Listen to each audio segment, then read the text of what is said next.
ესპანეთის დედაქალაქ მადრიდში ლაურეუსის ყოველწლიური დაჯილდოება გაიმართა, სადაც 2024 წლის საუკეთესო სპორტსმენები გამოავლინეს.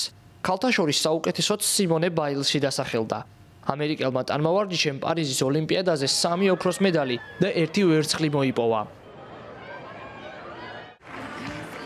ძალიან დიდი მადლობა მინდა გადავუხადო ლაურეუს ამ წარმოუდგენელი პატივისთვის. ასეთ მომენტებზე ჯერ კიდევ ბავშვთა სახლიდან ვოცნებობდი. ასევე მინდა გადავუხადო მადლობა ჩემს მშობლებს, რადგან სწორედ მათ გვიშვილეს მე და ჩემი და მომცეს საშუალება ჩემი გატაცება პროფესიად გადამექცია.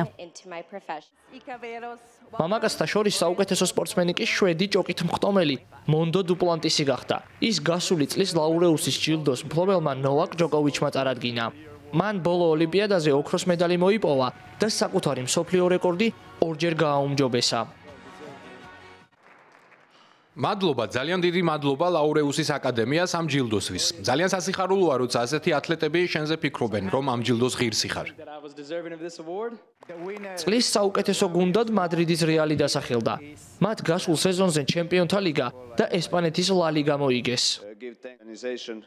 პირველ რიგში მადრიდის რეალის სახელით მინდა დიდი მადლობა გადავუხადო ლაურეუსის აკადემიას. კლუბი ძალიან ამაყობს ამ პრესტიჟული ჯილდოს მიღებით. კატალონიის ბარსელონას ესპანელმა ფორვარდმა ლამინ იამალმა წლის გარღვევის ტიტული მიიღო.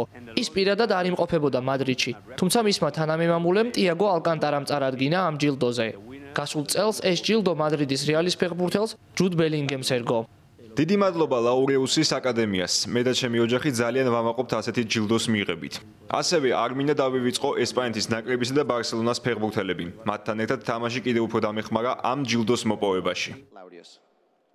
წელს ლაურეუსის დაჯილდოება 26-ად ჩატარდა. ამ საღამოზე იმყოფებოდნენ გავლენიანი ფიგურები როგორც სპორტის, ასევე კინოსა და მოდის სამყაროდანაც.